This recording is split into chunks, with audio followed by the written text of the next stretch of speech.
김성환의 시사야.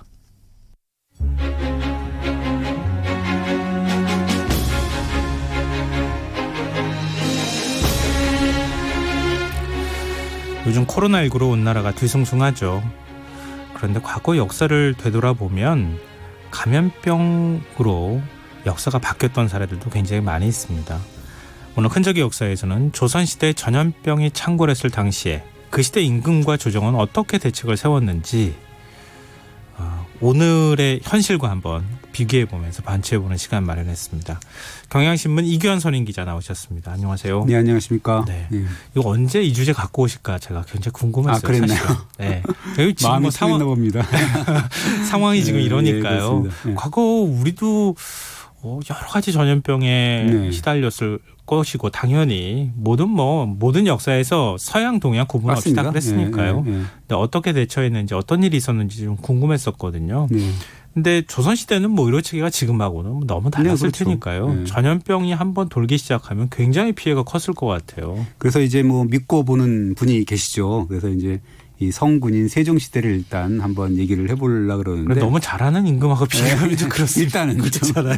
네. 1432년인데 전염병이 극심하게 돌아서 네. 갖가지 대책을 세웠습니다. 그래서 사람이 많이 모이면 안 된다라고 해서 대규모 인력이 동원되는 토목 건설 공사는 중단하라 이런 내용도 내리고 그다음에 이 관리들이 제대로 환자를 구호하는지 또 혹은 생명이 위태로운 자가 혹시 있는지 백성이 있는지 사람을 시켜서 알아보기도 했습니다.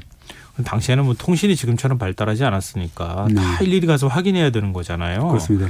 또 감찰단을 파견해서 관리들이 제대로 대처하는지 다 꼼꼼히 확인했다고요. 그렇죠. 이제 일종의 감찰이라고 볼 수가 있는 거죠. 네. 그래서 그랬는데 이 소격전이라는 데가 있어요. 이게 도교 관련해서 이제 제사를 관장하는 부서거든요. 네. 이 소격전을 살피던 감찰단원의 보고가 세종한테 올라왔는데 이때 세종의 억장이 무너졌다 그럽니다. 이 감찰 보고가 소격전 소송 여종 복덕이라는 사람이 여인이 있는데 시각장애인이고 굶어 죽게 생겼다. 그런데 이 복덕이라는 여인은 아이까지 안고 있더라라는 보고를 했어요.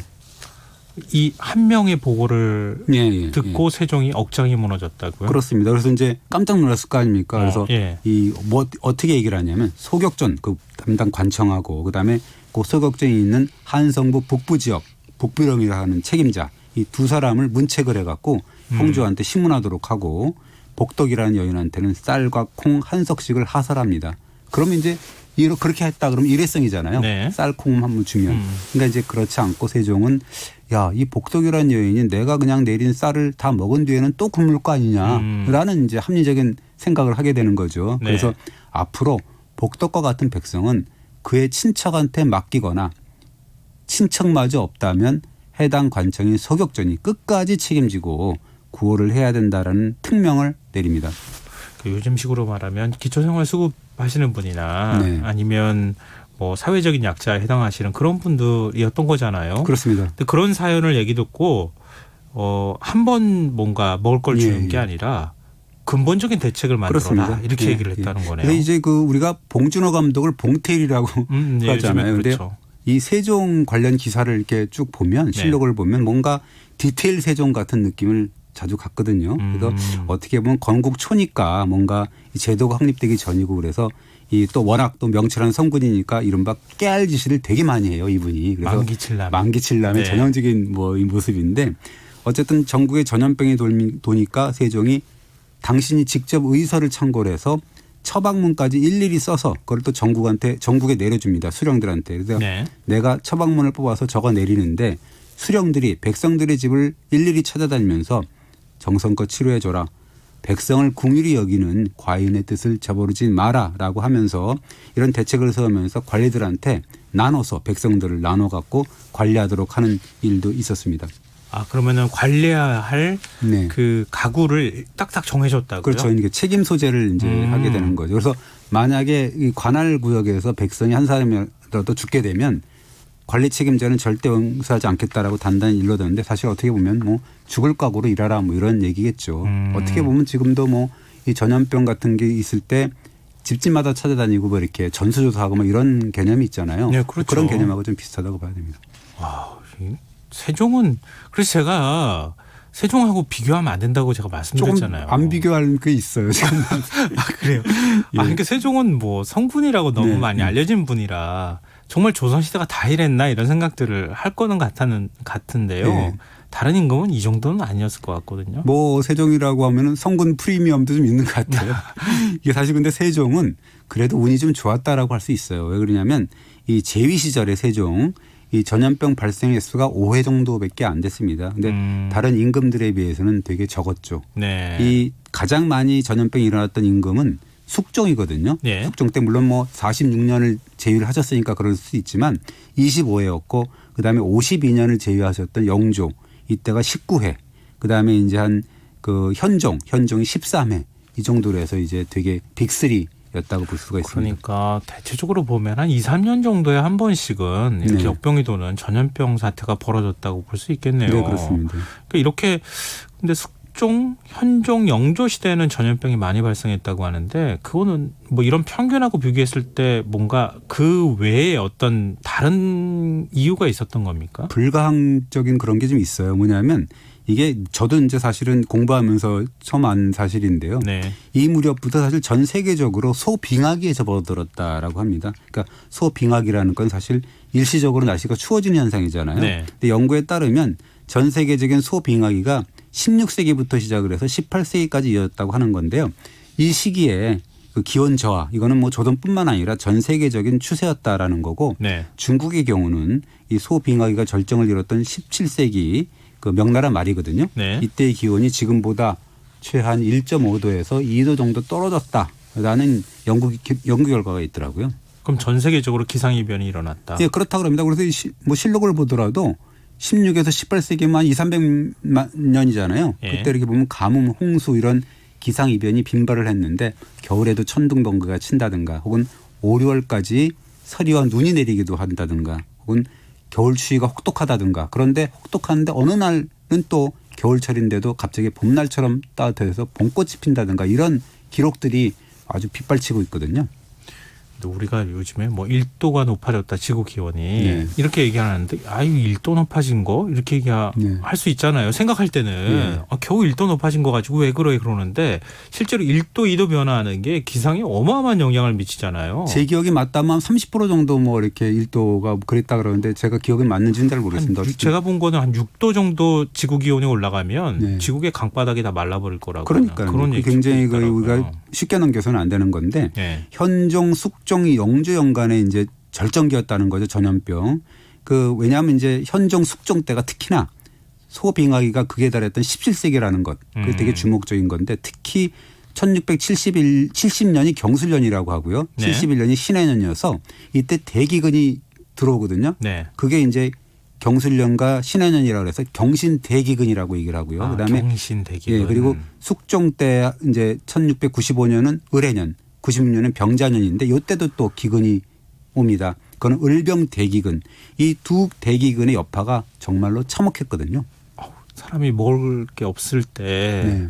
그때는 정말 그 상상 그 장면이라고 하는 건 상상하기가 어렵죠. 우리가 아프리카 기근 네. 뭐 발생하거나 이런 거 굶주림이 발생했을 때 그때 아이들이나 이런 모습 보잖아요. TV 화면으로. 근데 이제 그 실록이나 이런 데 보면 그런 표현을 어떻게 쓰냐면 아이를 서로 바꿔 먹는다라는 표현까지 써요. 인육을 먹었다. 인육을 먹었다는 거. 네. 자기 아이는 못 먹으니까 뭐 그렇게 이제 그 정도까지 한다는 건데 이때 이제 냉해, 가뭄, 홍수가 이어지고 그래서 그 실록에 나옵니다. 을병대기근 직후인 1699년 실록을 보면 그 서울과 지방을 통틀어서 인구 조사를 했는데 577만 2,300명으로 집계가 됐는데요. 이거는 1693년과 비교를 하면 인구가 무려 141만 명이 줄었다라는 거죠. 그런데 그것의 이유는 뭐냐면 을병대기근 이후에 전염병, 기근 이런 것들이 너무나 참혹했기 때문에 140만 명이 줄었다. 뭐 이런 얘기죠. 인구의 4분의 1이 사망했다는 거 아닙니까? 한 20% 정도 뭐 된다 그러죠. 네. 근데 이런 상황에서도 이게 왕조가 유지됐다는 게 좀 신기해요. 그러니까는 되게 네. 백성들이 어떻게 보면 너무 착한 건지 외국 같으면 서양 같으면 밀란이 일어나갖고 그래야 되는 상황이 그렇게 많이 아닌가 싶은 되거든요. 생각이 듭니다. 그 어떻게 보면 이게 실록에 기록된 숫자가 정말 맞는 건지 믿어지지가 않는 건데요. 근데 이 숫자는 사실은 기근하고 전염병이 겹친 그런 내용이지 않습니까? 네. 근데 이 영조 시대 숙종과 경종을 뒤이른 그 영주시대에 보면 전염병만으로 1년에 22만 명이나 되는 백성이 떼죽음을 당하는 그런 사례가 있었어요. 영주 임금은 우리가 그 조선 후기에서는 가장 통치를 잘한 임금으로 알고 있잖아요. 그 중에 이제 중흥기를 이제 발판을 뒤졌다 통평책도 있고 여러 가지 있잖아요. 근데 이 영조실록을 찬찬히 뜯어보면 정말 기막힌 일들이 벌어지는데 사실 이 무렵은 아까 얘기했듯이 소빙하기의 끝자락이었다고 볼 수가 있거든요. 끔찍한 일이 많이 나서 이 1749년부터 1754년 사이에는 정말 그 필설로 기록하기 힘든 참상이 또 벌어지게 됩니다. 22만 명이 넘는 백성이 사망을 했다고 하는 거는 뭐 당시 시대로 봐도 이건 굉장하죠. 굉장한 사건이라고 볼 수 있는데. 이 22만 명은 사실은 1750년 한 해 공식 집계된 사망자 수고요. 앞뒤로는 얼마나 많은 백성이 죽어나가는지는 모르는데 그 1년 전 그러니까 1749년 12월 4일의 영조실록을 보면 전염병이 서부지방부터 일어나서 겨울에 이르기까지 전국적으로 퍼져서 민간의 사망자가 거의 50만에서 60만에 이르렀다라는 보고를 하거든요. 아, 그럼 2년 사이에 7, 80만이 사망했다는 거잖아요. 그럴 건데 이제 그 5, 60만이라는 건 1749년인데 어림잡은 숫자잖아요. 보고하면서 그런 건데 이 실록을 보면 해가 바뀌었는데도 마찬가지였다라고 해서 1750년 1월 5일자 영조실록을 보면 너무나 많은 사망자가 발생을 하니까 왕정의 가장 큰 목표가 뭐였냐면 시신을 그냥 묻어주는 일 그조차도 임금의 큰일이었다라고 할 정도였고 2달 뒤인 3월 달에는 전염병 사망자가 전국적으로 10만 명이 넘었다. 이렇게 표현이 되고 있어요. 어떻게 사망자를 처리할 수도 없는 그러니까 장례 지내고 그것이 임금의 가장 첫 번째 임무였다라는 거죠. 그때 조정은 어떻게 했습니까? 뭐 별의별 대책을 당연히 세우죠. 임금이니까 뭐 세종이 그랬다 그러지만 세종만 그랬겠습니까? 다 그랬겠죠 당연히. 근데 백약의 무효였죠. 왜냐하면 기후 변화 이런 거가 굉장히 뭐 속수무책이죠. 속수무책이죠. 근데 5월 10일 날인데 뭐라고 영조가 그러냐면 지금 전염병은 전쟁보다 더 심하다. 여기서 멈추지 않으면 우리 백성들이 다 죽게 생겼다라고 하면서 발을 동동 굴러요. 그러면서 한탄을 합니다. 뭐라고 한탄하냐면 내가 2번이나 제사를 지냈지만 내가 부덕한 탓에 효과가 전혀 없구나. 아, 저 백성의 죽음이 줄을 잇고 있는데 이 임금된 자가 정말 구해내지 못하고 있다. 이거는 정말 하늘의 저버림이다. 이런 식으로 이제 한탄을 막 합니다. 임금 입장에서는 그렇게 한탄을 할 수 있겠지만 그 한탄을 함으로 인해서 오히려 불만이 좀 불만을 누그러뜨린 효과도 있었을 것 같아요. 원래 이제 왕조 시대라는 게 그렇잖아요. 국가적인 재난이 일어나면 신하들이 벌떼처럼 일어나거든요. 임금이 모자란 탓이다. 아니되옵니다. 뭐 마땅히 몸과 마음을 뭐 상가하고 뭐 반성하고 하늘의 징계를 두려워해야 됩니다. 이렇게 얘기를. 그걸 그럼 역성혁명이 공구수성이라고 하니까 뭐 음식도 줄이고 뭐 잠자리도 불편하게 하고 뭐 이런 얘기잖아요. 그렇게 다그치고 막 그러거든요. 신하들이. 근데 이제 영조는 이게 물론 내가 부덕해서 뭐 일어난 일이야라고 자책은 했지만 이게 또 무슨 일이 있을 때마다 맨날 임금 탓만 외치는 이 신하들이 또 꼴보기 싫었나 봐요. 또.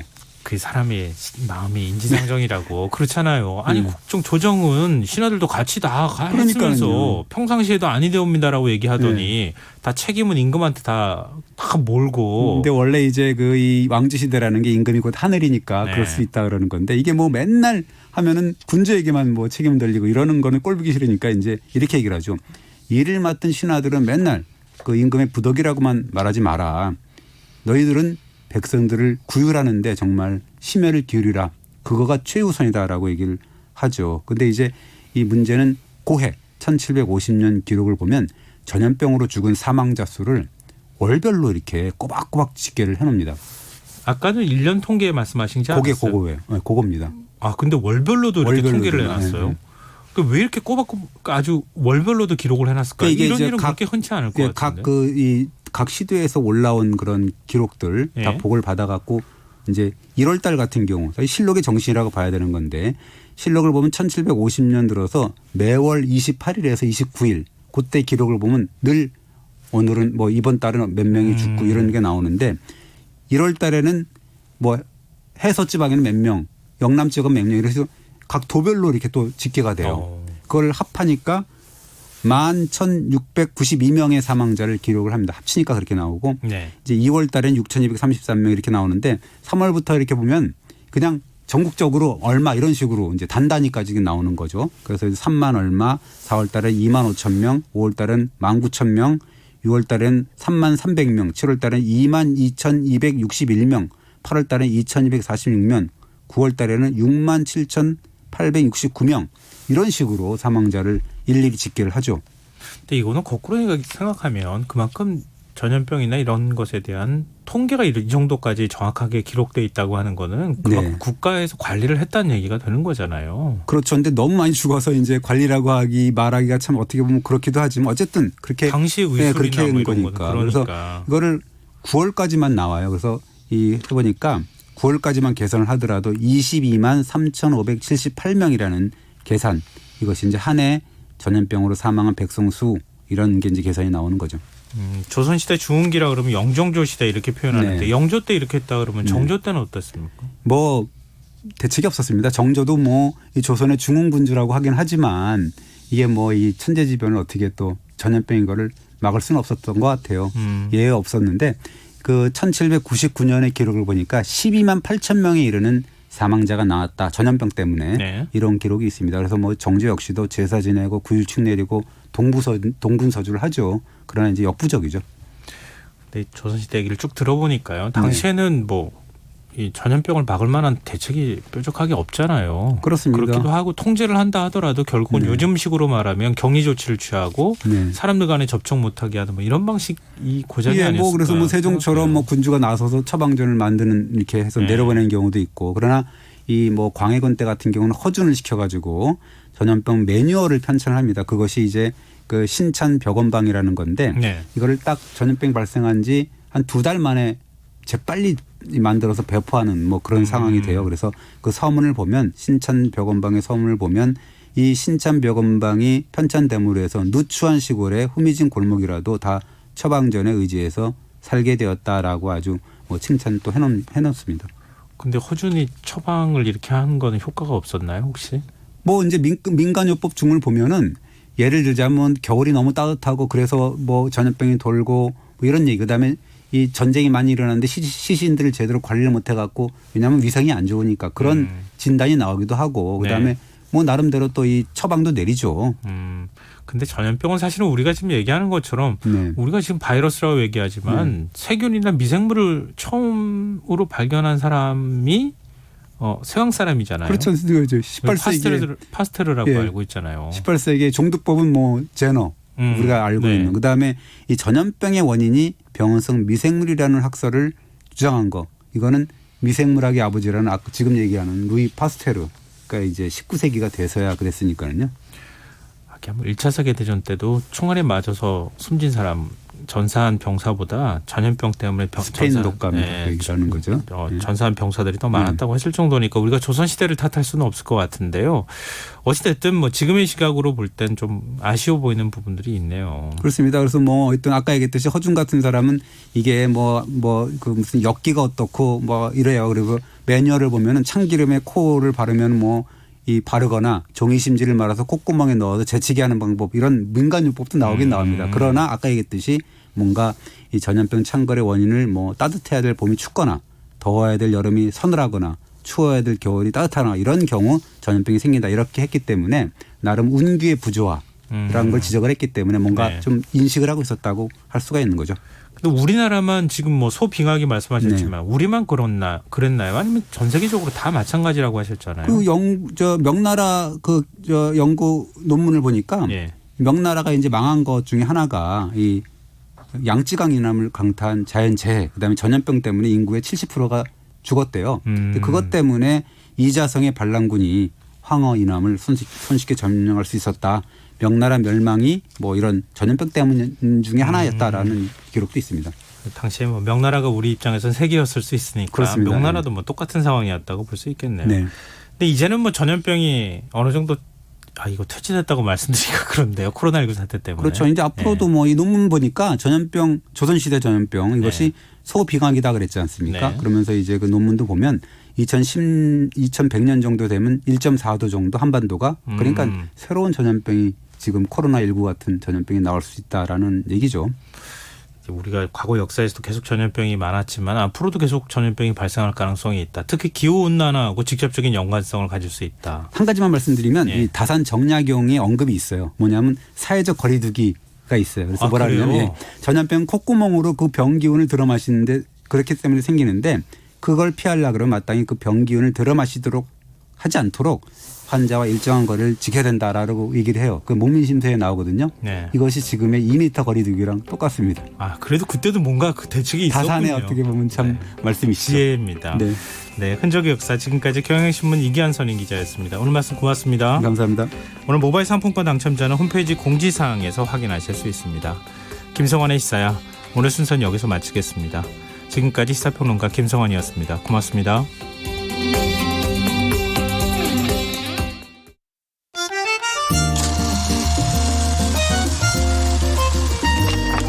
백은하의 영화관, 정여울의 도서관.